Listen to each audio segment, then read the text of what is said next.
You're listening to Workforce Innovation News, powered by ELWEA 23. Get ready to hear about all things workforce development and workforce innovation. And now, on to the episode.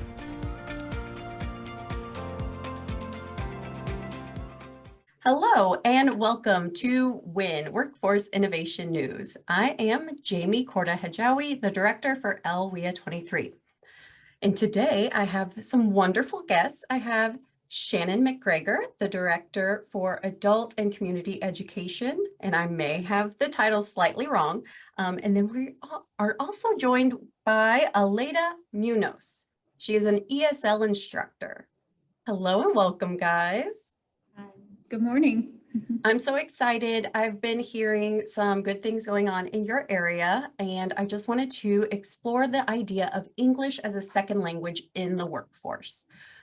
We know that people who do not speak English as a first language, they're a very good source of talent. We want to include and be inclusive of everyone, and we want to make the workforce a more diverse place. And we also want to make it more efficient and more innovative. And that requires pulling in some people and getting them to the skill level of being able to communicate efficiently and effectively and just making them feel welcome. So I wanted to talk to you guys a bit today of what you're doing with English as a second language, and if we're still calling it ESL, because I see some other acronyms thrown out there these days. So what's going on in the world of English as a second language and how it's affecting and what's going on in the workforce. So before we get to that, I want you each to introduce yourselves, give a little bit of background of what got you to where you are today and why you are here. Go ahead. Do you want to go first? Sure.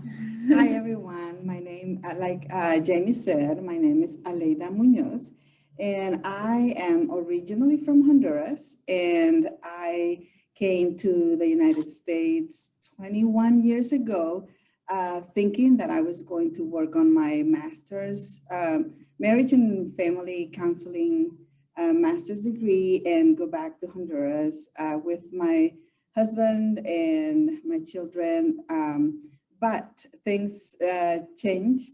God had different plans, and we first came to New Orleans, and because of Hurricane Katrina, we went to Texas, and because we were in Texas is how my husband got offered to come and start a Spanish-speaking mission here in Effingham, and we actually had such a hard time to even remember the name Effingham because we never heard it before. So for us, it's such an exciting and such an interesting thing that a couple from Honduras would end up in Effingham, Illinois, doing life. And we have been in Effingham for 16 years now. And different experiences because of my husband being a pastor. So we get to interact with the different groups and have different experiences in the surrounding areas, not only Effingham, but other counties also. When did you come to us at Lakeland? Well, yeah, I started with Lakeland, that was 2014. So I've been so blessed to have this opportunity to be a part of the Lakeland family. Yeah, we're very lucky to have Aleida on staff. She has been so helpful in making sure that Effingham and Marshall are taken care of, and in working with, we have two other ESL instructors right at the moment. Patty Butler teaches in Mattoon and Charleston, and then Debbie Flavin teaches for us up in Arthur. She and her husband Tim run Miraza Community Center up in Arcola, and Debbie's been a long time teacher for high school in Arthur. She taught Spanish there, but she and Tim help with citizenship and immigration support services. My name is Shannon McGregor. I am the Director of Adult and Alternative Education for Lakeland College. I started my career as an English teacher in 22 years of teaching composition, literature, doing some service learning things, as well as tutoring are in my background at the community college level. I am an advocate for community colleges. I believe in the community college system, heart and soul. I'm a former Lakeland College graduate, I just really believe in the mission of the community college. Debbie actually was the person who got me into ESL. I wanted to learn more to be able to support my students in the classroom. I was looking for service opportunities and just walked into Miraza one day and talked with Tim and Debbie, and they were like, well, yeah, we could use some GED and ESL help and some citizenship testing. Would you be interested? And so I did. I did that for a few years, and then ended up moving out of state and worked at another community college. And in January this year, I came back to Lakeland, but all the years in between, I stayed in literacy. My English classroom had about a third ESL learners in it at any one time. We always had a large amount of immigrants in my classroom at Des Moines Area Community College is where I taught. And I absolutely love working with community college learners, with ESL learners, with people seeking immigration and citizenship. So getting to come into this position was exciting for me because I get to help GED students and ESL students. And my intention with my wonderful instructors is to add on to the program. And we've done that kind of accidentally this year already, but with some partnerships that we'll probably talk about later. Our program at Lakeland, with GED and adult ed in total, we usually have between 250 to 300 students. Our goal is much higher than that. But we pretty consistently have 250 to 300 students. Last year it was 305. And 38 of those students were ESL. So we serve primarily GED students. I think the only reason we aren't serving more ESL students is because we don't necessarily have all of the locations covered with people who are part of the community, whose church missions and community service missions really serve that population well. So that's part of where I want to take the program. I mentioned 38 students last year, and that's around 30 to 40 students is typical for Lakeland. Between Aleda and Patty and Debbie, we have 50 students right now, and before the end of the semester, I believe we'll be up to 70. So in less than a semester, we will have over doubled our numbers of ESL students. Part of that, I think, is we opened up some new areas. So we have ESL classes during the day in Mattoon at the Workforce Development Center. We have classes in Effingham during the day and evening in Effingham. And there are some, I'll let you give the schedule here. We were teaching in Marshall as well, but we haven't had any students there. So those are normal recent locations, but this summer we worked with the Newman Center in Charleston to open up a new classroom there, and that brought on, goodness, I think we have 27 students who are interested, but I think that we have around like 15 or 20 who are actually attending classes there. And that arose from some business partnerships. That with CHI and Arthur, we've made some agreements with them, and so we have some classes up there too. We were just kind of hoping to get up into Arthur, but we were able to work with a company. So that's kind of new on our radar there. The difference between ESL, ELA, so there's English as a second language has been used for years and years and years and years.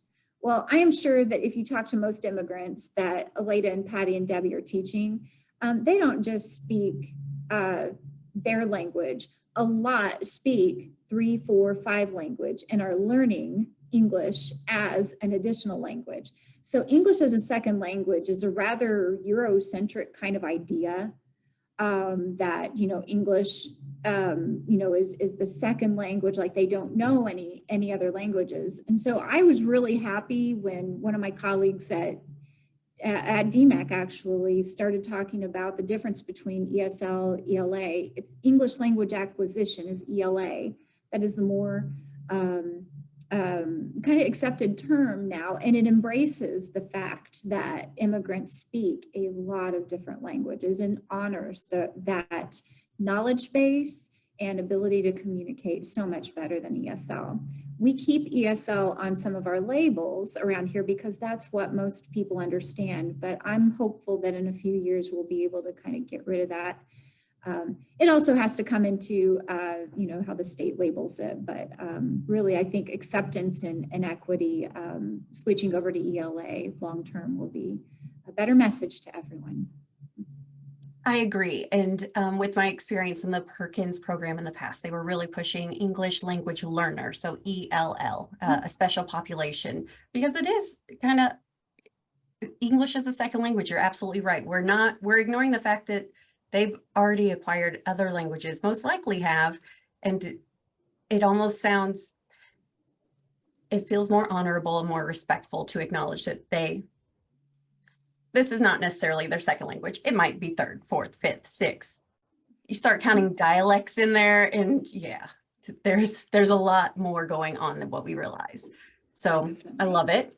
And I will do everything I can to continue to push and rebrand as English language acquisition. It's wonderful. And English language learners, yes, far more acceptable. So in Arthur, you're working with a company, CHI, did you say? Yes. So how did that come about? Did they approach you with a need to help their workforce, or did you just kind of know that there were some people who did not speak English natively that were going to need some help? How did that come about, and what are you doing with them now? So with CHI, it was kind of a combination of, you put something out, if something comes out of your mouth, we'd love to work in business with area businesses to help the needs, because we knew, like Miraza was started as an outgrowth of an industry needing some additional support. And I knew that there was that need there. We've had a lot of refugees and immigrants come into the area from Afghanistan, from all over the world. And so we were starting to get some requests from social services, and they were talking about their placement in businesses. And it's like, well, wouldn't it be nice to be able to get some business agreements? Well, Bonnie, who is in the Center for Business and Industry, happened to be talking with a couple of businesses around the area, some who really just can't take on that need right now. But CHI was ready to go because they have a really gung-ho supporter there who really believed in making sure that our immigrants are taken care of, and that communication was improving around CHI. She was able to, she mentioned that to me, and I was like, yeah, we'd love to do that. I was just actually thinking this would be one of the first areas that we were able to do some outreach to businesses, and I wanted to talk to you about this. So the conversation came up. She got me in touch with a couple of different companies in the area, and CHI is the one that we are working with right now. We have, it's an interesting combination of, we have to follow the state's guidelines for how we teach and the hours and everything, and even the testing and everything that we do. So we have a lot that we have to do to make sure that the integrity of the program is strong. So communicating that with area businesses, we can't just, 2 weeks from now, just start a class. We have to really plan it out. And we also have to plan in advance because we are grant funded. So we can work with businesses in different capacities, but sometimes some of that process is a little tacky too, but we just work to get through any of those issues.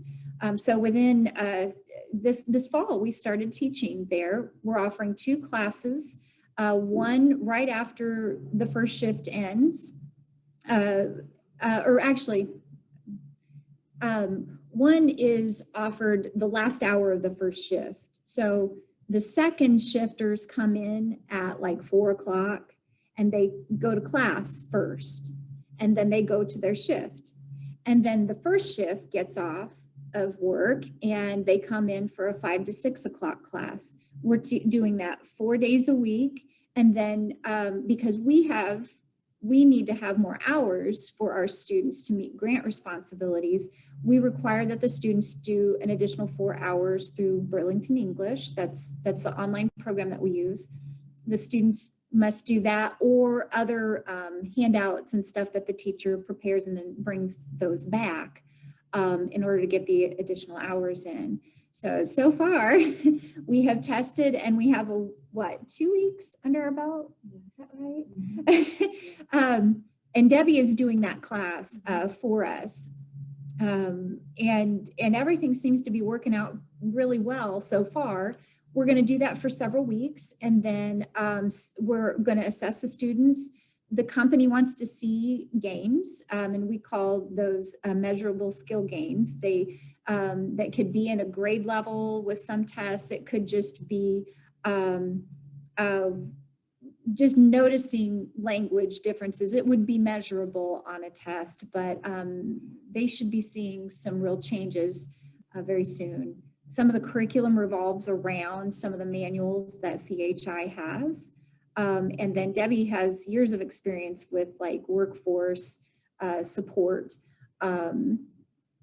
vocabulary, jargon and everything. And then Burlington English supports a lot of the jargon that is frequently used in manufacturing. And so we've just started, so we don't know how successful this is going to be, but with some pros on board like Debbie and Aleda and Patty, I can imagine that we're going to see some pretty big skill gains and changes there at the company for them. They're already excited to get another class rolling, so we'll see when we can do that. I think you've just scratched the surface, but I think you'll find as you start digging, there's going to be so many opportunities, and there's going to be so many, not only employers, but just a variety of different industries that are really going to jump on board. Mm-hmm. Now, I come originally from the Champaign area, but I've also lived in Colorado and Florida, and then somehow ended up in Mattoon, Charleston area. And frankly, our region is not very diverse. So, but hearing you talk about how there's refugees and people from Afghanistan, and then of course we have people from Guatemala and Mexico and Puerto Rico, there's a very diverse need for different languages, I think. So, and then also like just my experience in Champaign, there's a large Congolese population in the Champaign area. So French or a dialect of French was really important too. So when you are offering these English language acquisition opportunities, are you seeing that there's a variety of different native languages, and is it easy to kind of hone in and, I don't know exactly what the word would be, maybe customize learning to those individuals with different needs? Or is it more of a blanket approach? This is a foundation, this is a general idea, and you just kind of help make it work? That's always intrigued me. How does it work when the native language is something other than Spanish? So I'll just mention a couple of brief things just about the populations around the area, and then I'll let Aleda talk to you about the classroom a little bit. So our populations around the area are surprisingly diverse. For example, we have a number of Haitian students who are living and working in Central Illinois. And so they speak kind of a French Creole that we can support with some of our Matching Charleston classes. But we have a large number of African students, and that's such a funny way to phrase that, because Africa is not a nation; it's a continent. There are hundreds and thousands of different languages spoken throughout Africa, And so we have some students who are also from Congo, from Senegal, from all over Africa, who we are going to be supported, and then Afghani potentially as well. That is a growing population in the northern part of our district. Would you like to speak to the classroom way of working through languages?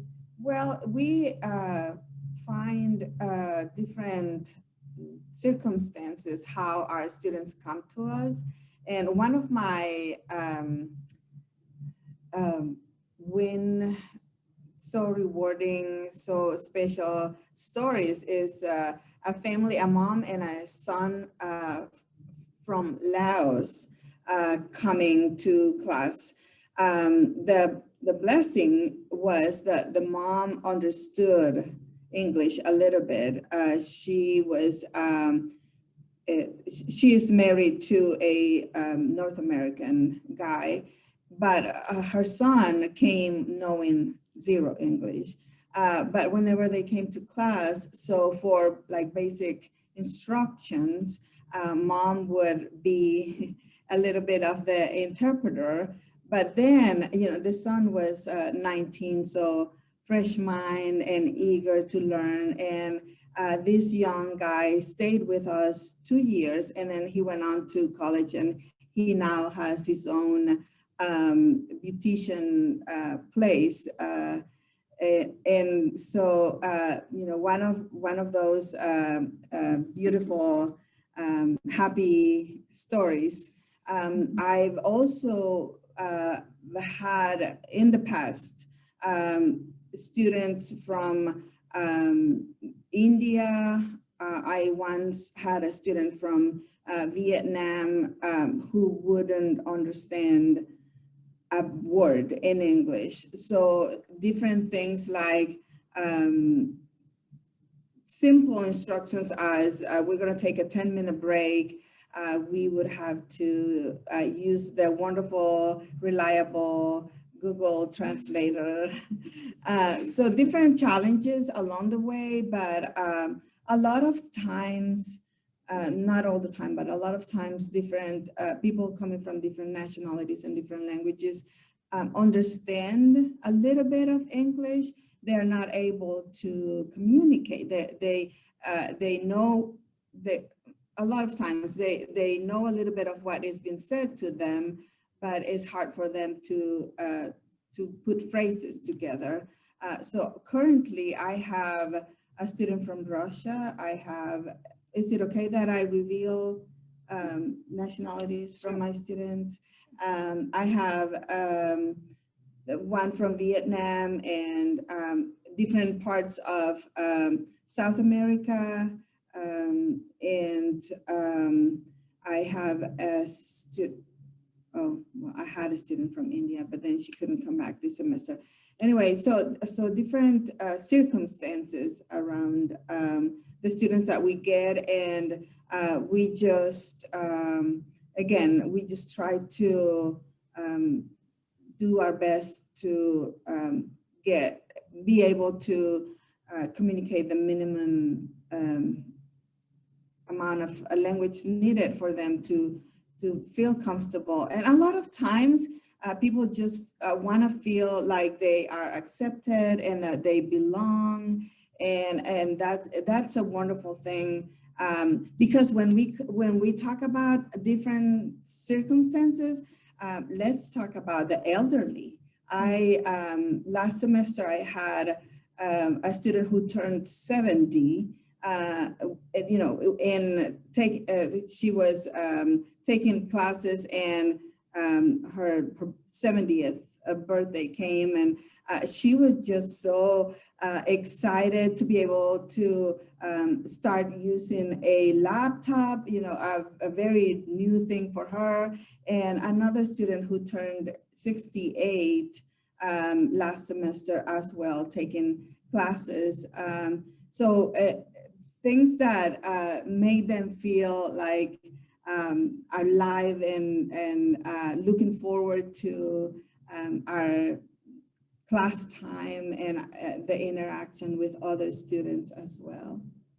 That's wonderful. So it sounds like you really take an equity lens and look at the individual student, where they're currently at, what background they have, and what you can build off of from there. It's not the blanket approach. And there are ways of overcoming some of those communication barriers, even if the language is different than the native language is different than what you've typically have experience with. So I really like that approach. And I love that you talk about how it just really makes them feel like included and part of the community and appreciated. So that was kind of what I was going to go into within the workforce. We're bringing English language acquisition to them in the workforce. And I know it's early, but do you anticipate this to reflect more longevity at that particular employer or in the industry in general, if the individuals feel like they're really being invested in and that they are being seen as a human that deserves to be upskilled and to be included in part of the group? What are your takes, your foresights on that? I think companies and the students themselves, as well as the communities, benefit from encouraging these kinds of interactions. So immediately on the floor, being able to communicate about the common everyday things that they would need to do during a shift, that creates more comfort, of course, between manager and coworkers, as well as between, different employees on the line. Communication's more effective. I do believe that it will lead to some more efficiencies in process. Some of the companies are overcoming some of the language barriers by keeping common language learners together so they can communicate quickly, but that is really a separation and a barrier that is created there too. At the same time, it gets them through those moments of, we don't communicate as great together. Having a proactive approach, like, bringing in a team to be able to work with people on their communication skills, that's going to mean that those teams, if they're efficient, great. But if you really need to move people around to different areas in the company, then this is going to create that avenue and possibly new opportunities for other people within the company. If you're learning a language and you're able to, you're able to communicate more effectively, new opportunities are going to appear. If you are a team member who happens to be an English only speaker, but you are showing some better communication with other people, you're growing as a human being as well. So I do believe that the company is going to see some real benefits.